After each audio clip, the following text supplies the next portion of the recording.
All right, so next bit, we're going to put the anchors in. If you imagine we've got some screws, and I said, I've not said actually, I don't think. I want to put a screw there, I want to put a screw here, and I want to put a screw there. I want 3 screws holding this into position. Now, presently, the screws, the centre of the screws are going to probably be about exactly where that corner is, and so they haven't got anything to grip into.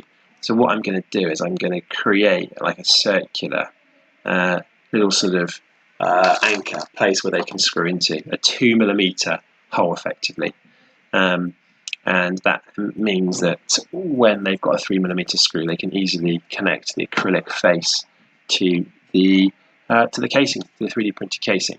So, how are we going to do this? Well, what I'm going to do is I'm going to go to Sketch, 2D Sketch, select the plane, of course, select the plane, and the plane is going to be this one here. That's it there. So I've selected that plane, it's gone down to the bottom. I want one there, I want one there, and I want one there. So let's start here.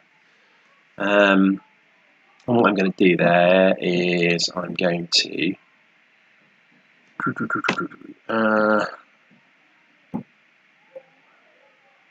I think I can just put a circle in there of 5.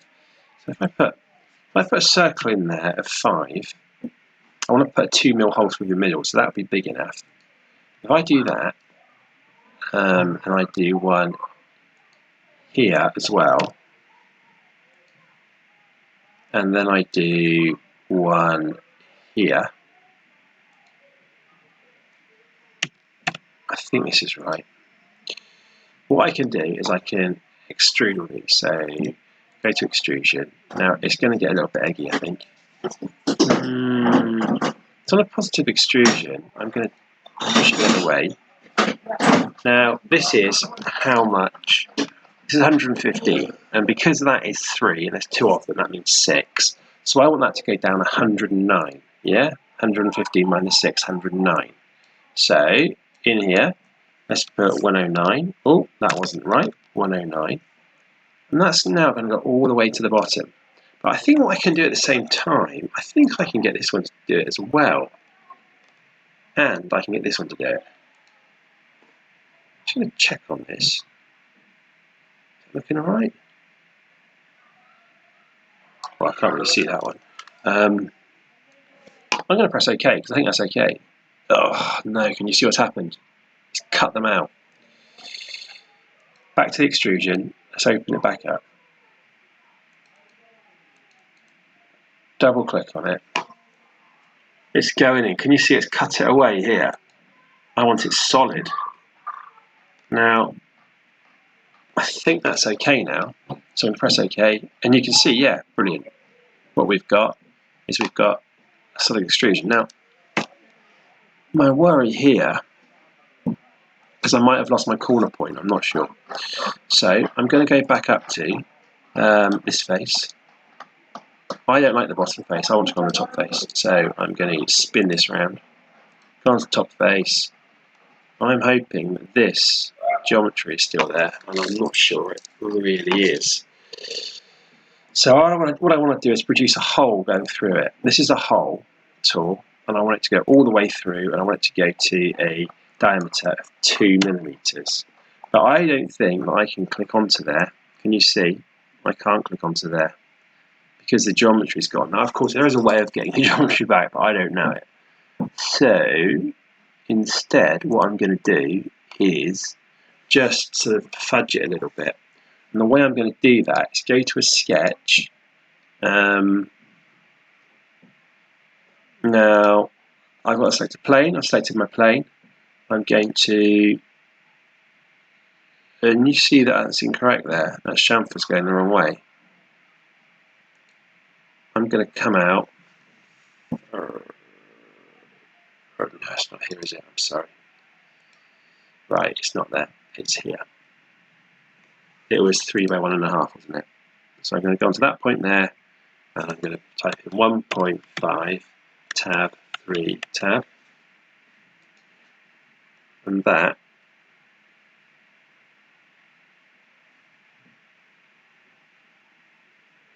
doesn't really look like the access point, does it?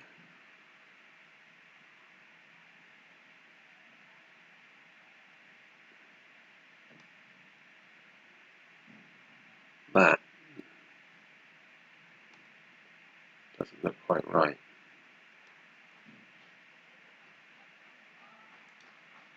I'm sure this should be 3 tab, 3 tab. And that there should be 3 tab, 3 tab. Adrian, I'm just doing a video, so I'll be probably 10 minutes. But I'm pretty sure this one over here is wrong.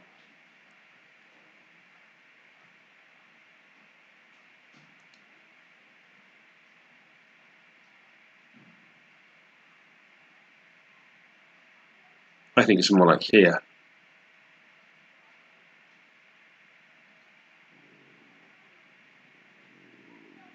I don't know.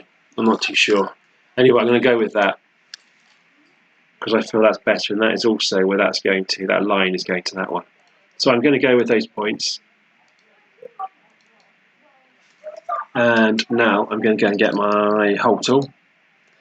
Hole tool is here. Is it still? No, I'm going to move it to 2. What I can do is make a hole all the way through. Yeah, and that is a 2mm hole going all the way through. That's good, because now if I was to spin it around,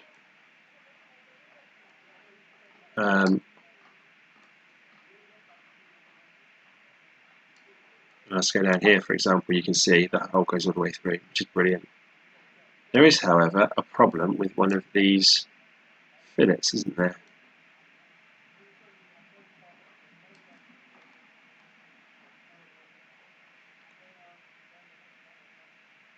It's this one on the bottom. So press OK on that. If I go back to the fillet tool,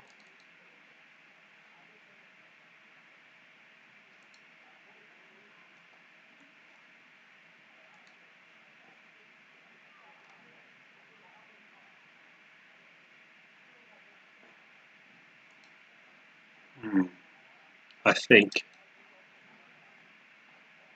I need some way to go back on this, and I'm not too sure how to do that at the moment. So I'm going to have to just have a little play around with that.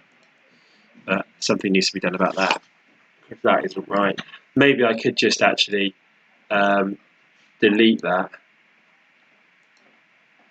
and just do that fillet tool again. I think that's what I'll probably do. And so just put that fillet tool in. But you can see what's happened is we've got those good anchors. Going to 3D model. I'm just going to turn the brightness up on this. Down a little bit. Going to go back to 3D model and the fillet tool. I think this probably, this point in time, I'm going to be a little bit more careful. I was a bit slapdash previously. That's good. I want these edges. Don't want that one. I want that one. And that one. That one. That one. That one. And finally, I'm going to move it so I get the right one. Okay, so that is that next section done. The final thing I need to do is start cutting out some holes, and that is really, pretty easy.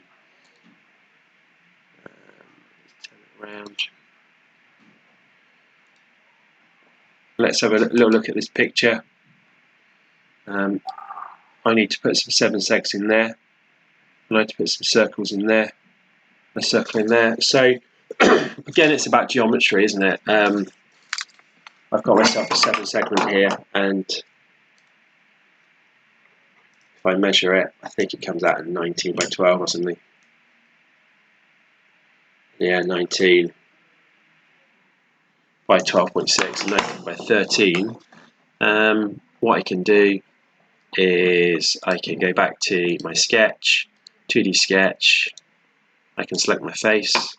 I'm not particularly happy working like that. I want to work like this. What I can do is, I know my face is going to be 109. So I'm not particularly pleased with the odd measurement. I could say we could come in 109 if we've got like a 9mm gap in the middle in between of each one of them. If I came from that point there, 50. That sounds about right. I'll explain what I'm doing. So what I'm going to do is I'm going to come in. What's 20 about that? I'm going to come in.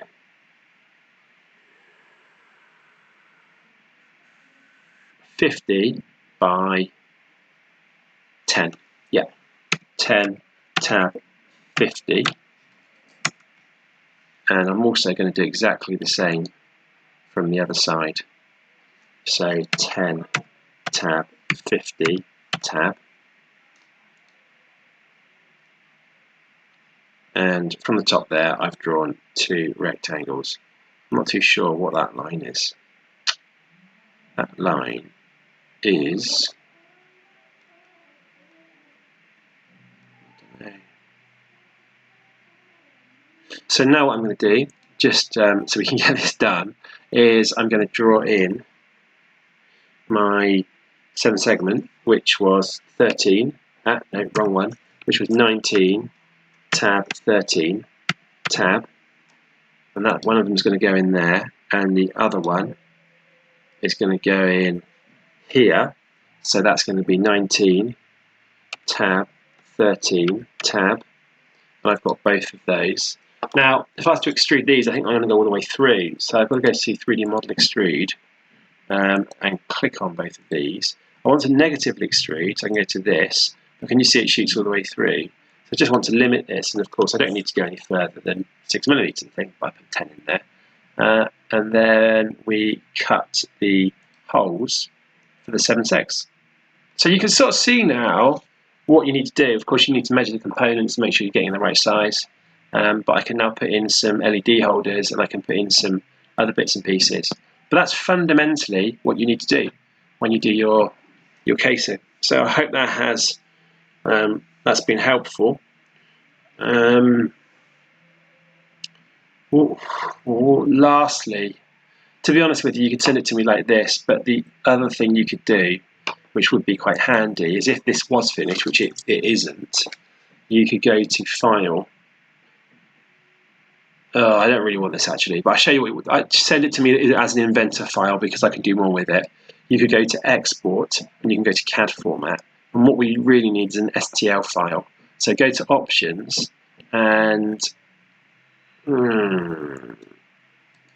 STL file. Go to Options, and just make sure that millimeters is ticked. Otherwise, it'll be the wrong scale. And you can put down, you know, Paul's casing, for example, and then you can save that, you know, in an appropriate place, and that will be the STL file, and that's what I need. But send it to me as an Inventor, and I can do that because I can't go back from an STL into Inventor, but I can go from Inventor into an STL. All right. But yeah, I hope that that helps.